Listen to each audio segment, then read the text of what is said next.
I'm Sarah, and I'm 32 years old. For most of my life, I believed my family loved me equally. I believed that when my mom said she treated all her daughters the same, she meant it. But sometimes the most devastating truths come wrapped in the most ordinary moments, and mine came in the form of a baby shower invitation that changed everything I thought I knew about my place in my family. The invitation arrived on a Tuesday in March, printed on thick cardstock with gold foil lettering.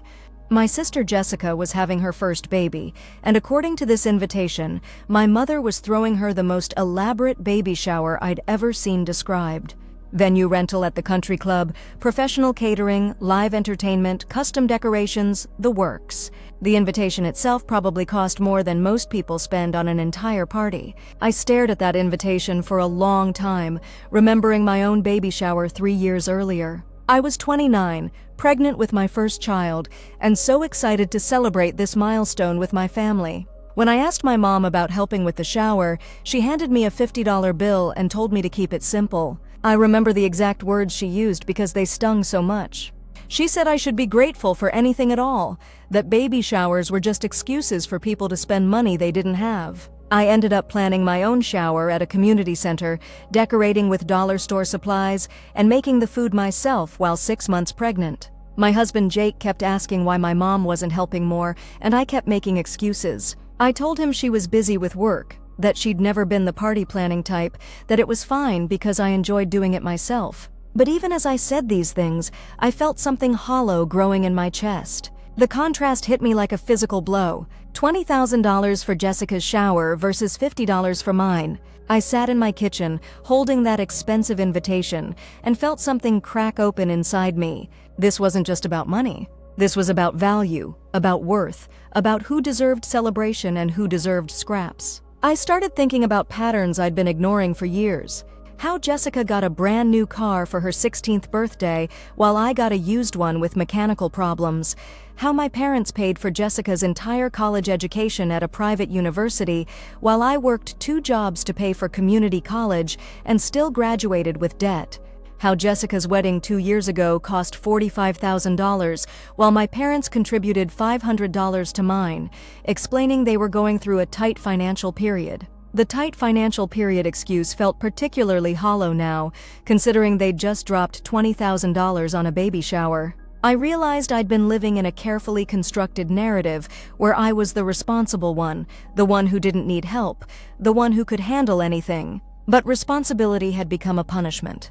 Self-reliance had become abandonment. Every time I succeeded, despite their lack of support, it justified giving me even less support the next time. My phone rang while I was still staring at the invitation. It was my mom, calling to make sure I'd received it and would be there early to help set up. She was so excited, talking about the custom cake she'd ordered, the professional photographer, the flower arrangements that cost more than my monthly grocery budget. She talked about Jessica like she was planning a celebration for a princess, with this tone of breathless adoration I'd never heard her use about my achievements. When I asked her about the cost, she laughed and said Jessica deserved the best for her first baby. When I mentioned that my shower had been quite different, she got quiet for a moment, then said that was different circumstances. When I pressed her about what circumstances, she said I'd always been good at making things work with less, and that Jessica needed more help because she wasn't as capable as I was. I hung up that call feeling like I'd been punched in the stomach. Being capable had become my punishment. Being strong had become my prison. Every time I succeeded despite their neglect, I proved I didn't need their support, which justified more neglect. I spent the next few days in a strange state of clarity. I started remembering things I'd buried, reframing experiences I'd rationalized. When I was in high school, I played 3 varsity sports, maintained a 4.0 GPA, and worked part-time to save for college. Jessica barely passed her classes and spent her time shopping and socializing. But at family dinners, the conversation always centered on Jessica's latest drama or interest, while my achievements were acknowledged with a brief nod and a comment about how I didn't need praise because I was naturally self-motivated. When I graduated valedictorian, my parents came to the ceremony but left immediately after for Jessica's boyfriend's birthday party. They said I would understand because I wasn't the type to need a big celebration. When Jessica graduated 3 years later with a 2.8 GPA, they threw her a huge party and gave speeches about how proud they were that she'd overcome her struggles. The pattern was everywhere once I started looking. I was the reliable one, the one who didn't need support, the one who could handle anything. Jessica was the delicate one, the one who needed protection and celebration and endless investment. I was supposed to be grateful for being strong.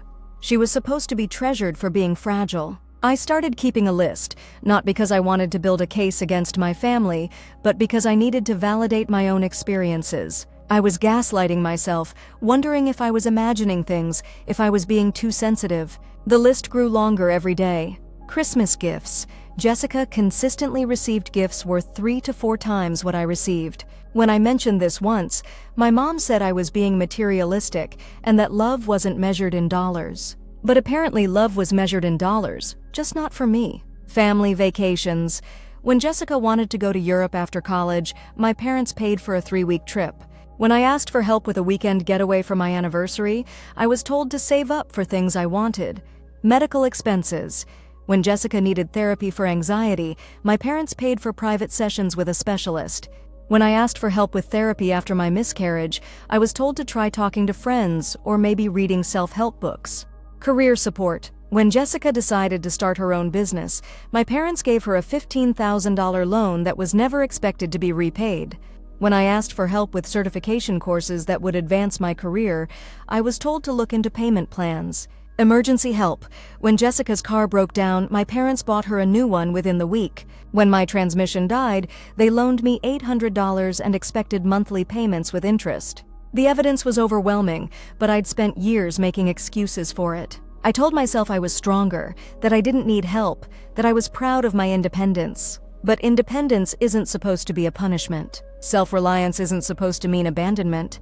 I decided to go to Jessica's shower. I needed to see this $20,000 celebration with my own eyes. I needed to understand exactly how different our experiences had been. The day arrived, and I walked into that country club venue feeling like I was entering a fairy tale. The decorations were stunning, professional-grade everything. There were probably 200 guests compared to the 25 who came to mine. The food was catered by one of the most expensive restaurants in town. There was a live string quartet. The gift table was overflowing with presents that probably cost more than most people's monthly rent. I watched my mother that day, and what I saw broke my heart. She was glowing, basking in the compliments about the party, accepting praise for her generosity and love. She moved through that party like a proud queen, talking about how nothing was too good for her baby Jessica's first baby. Meanwhile, I was essentially invisible. People asked if I was enjoying the party, assuming I was just another guest. When I mentioned I was Jessica's sister, they asked if I'd helped plan it. When I said no, they looked confused, like they couldn't understand why the sister wouldn't be involved in such an elaborate celebration. The worst moment came during the gift opening ceremony. Jessica opened present after present, each one met with squeals of delight and commentary from my mother about how perfect it was. Then Jessica opened a gift I'd brought, a beautiful handmade quilt I'd spent weeks making. She held it up briefly, said it was nice, and my mother nodded politely before immediately directing attention to the next present, which was a high-end stroller system that cost more than my car payment. I sat there watching this performance, realizing I was witnessing a family dynamic I'd been living in, but never fully seeing. Jessica was the star, the center of attention, the beloved daughter whose every need was anticipated and met. I was the supporting character, the one who was supposed to be grateful for being included at all. After the gift opening, I overheard my mother talking to a group of her friends. She was explaining how important it was to give Jessica the best start in motherhood, how she wanted to make sure Jessica felt completely supported and loved. One of her friends mentioned that she'd heard I had a baby a few years ago, and my mother's response nearly destroyed me. She said that I'd been fine with a simple shower because I was always more practical and didn't need fancy things. She said Jessica was more sensitive and needed extra care and attention. She said it with this tone of gentle condescension, like she was being wise and understanding about our different personalities. I realized in that moment that my mother had created a narrative where neglecting me was actually a form of respect for my strength, and spoiling Jessica was necessary care for her weakness. She'd convinced herself that giving me less was actually giving me what I needed, and giving Jessica more was what she needed. It was a perfect system of emotional manipulation that allowed my parents to justify their favoritism while feeling good about themselves. I left that party early, claiming a headache. I went home and cried for hours, not just from hurt, but from the recognition of how deeply I'd been betrayed by the people who were supposed to love me most.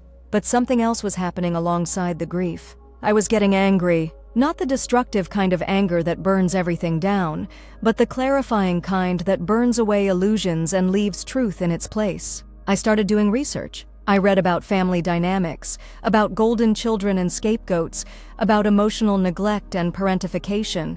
I learned that what I'd experienced had names, that it was a recognized pattern, that I wasn't crazy or oversensitive. I also started looking at my own life with new eyes. Despite receiving a fraction of the support Jessica had gotten, I'd actually achieved more. I'd graduated college, built a successful career, bought a house, maintained a healthy marriage, and raised a happy child. I'd done all of this while being told I was the strong one who didn't need help.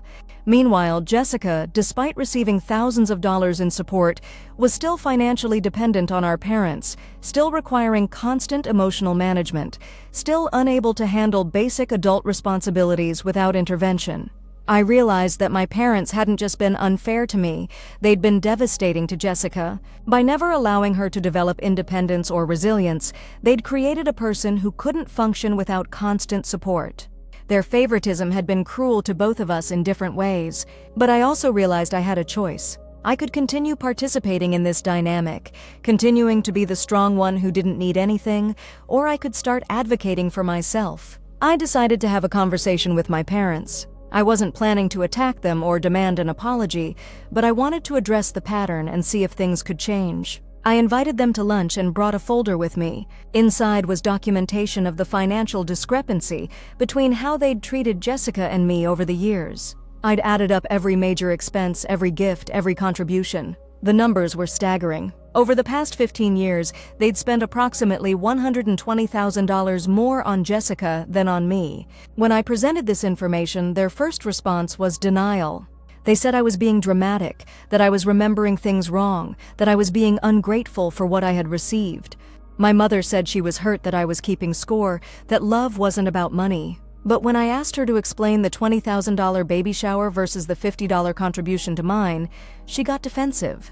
She said Jessica needed more help, that I was naturally more capable, that I should be proud of my independence. I asked her if she realized that every time she praised my strength, she was using it to justify giving me less support. I asked her if she understood that being capable didn't mean I didn't deserve celebration or investment. I asked her if she could see how the narrative of me being the strong one had become a way to neglect me while feeling good about it. The conversation didn't go well. My father got angry and said I was being manipulative by bringing numbers into it. My mother cried and said I was ruining the family by bringing up old history. They both said I was being selfish and ungrateful. But something interesting happened. They didn't deny the numbers. They couldn't argue with the evidence. They could only defend their reasoning and attack my character for bringing it up. I realized that this was as much accountability as I was going to get. They weren't going to apologize or acknowledge their favoritism. They were going to continue justifying it and making me the problem for noticing it. So I made a decision. I told them that I needed some space to think about our relationship and what role I wanted them to play in my life going forward. I said I loved them, but I couldn't continue participating in family dynamics that were harmful to me. They responded predictably. My mother said I was being dramatic and that I'd regret pushing family away. My father said I was being manipulative and selfish. They both said I was hurting them by making demands and keeping score. But I held firm. I said I wasn't making demands, I was making choices. I was choosing to prioritize my own emotional health and my own family's well-being. I was choosing to step back from relationships that consistently devalued me. The months that followed were difficult. I felt guilty for setting boundaries, like I was being the bad daughter they'd always said I was when I didn't comply with their expectations. But I also felt something I'd never felt before: peace. I stopped attending family gatherings where I was expected to celebrate Jessica's achievements, while my own went unnoticed.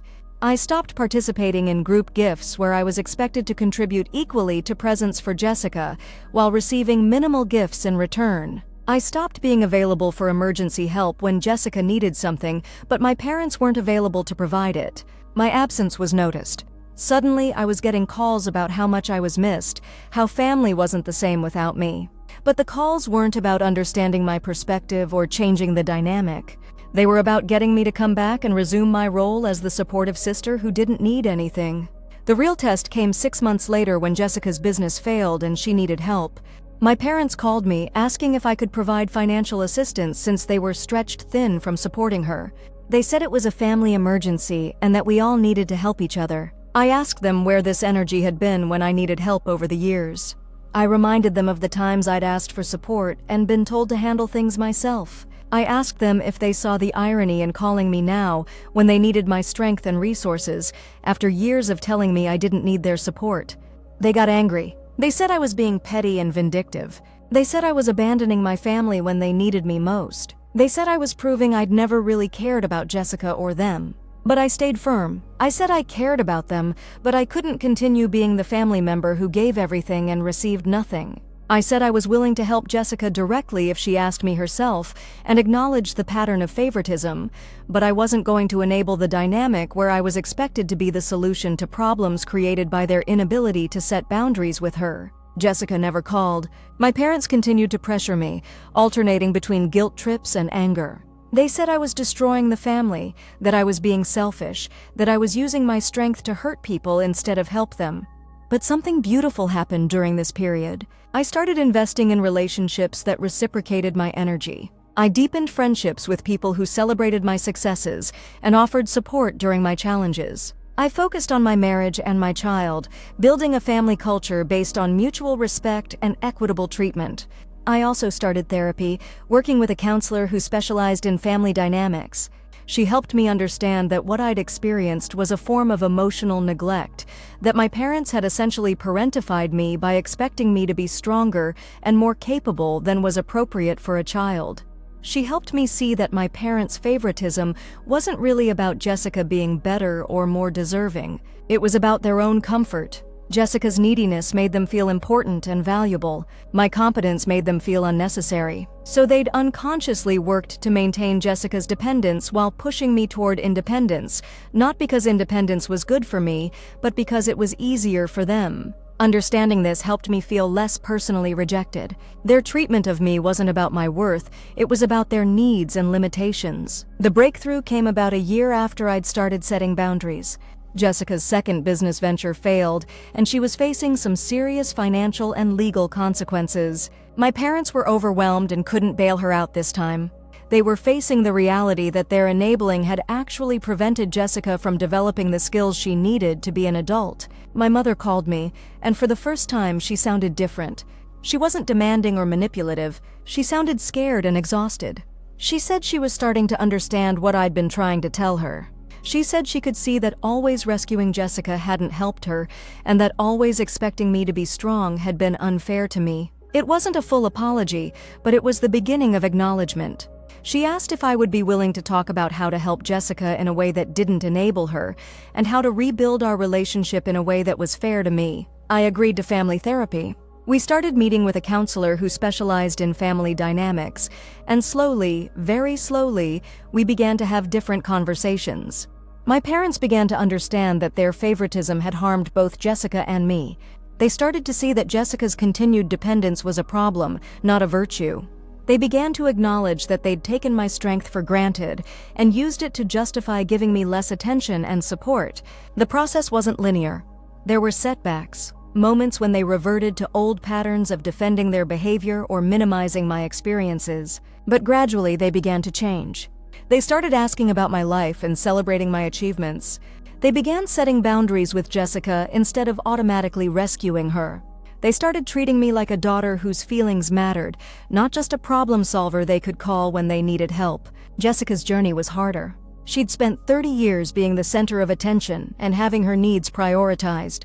Learning to be self-reliant and accountable was devastating for her, but it was also necessary. She eventually got a job, started paying her own bills, and began developing the skills she needed to be an adult. Our relationship is still complicated. There's a part of her that resents me for disrupting the family system that had always favored her. But there's also a part of her that's grateful to finally be developing her own strength and independence. As for me, I learned that setting boundaries isn't selfish or cruel. It's necessary for healthy relationships. I learned that being strong doesn't mean accepting poor treatment. I learned that I deserved celebration and support, not just during crises, but for my everyday achievements and milestones. I also learned that family relationships can change, but only if everyone is willing to do the work. Some people aren't willing, and that's okay. You can love someone from a distance while protecting yourself from their dysfunction. The most important thing I learned is that your worth isn't determined by how much others invest in you. I had built a successful life, maintained healthy relationships, and raised a happy child despite receiving minimal support from my parents. That wasn't because I was stronger than Jessica.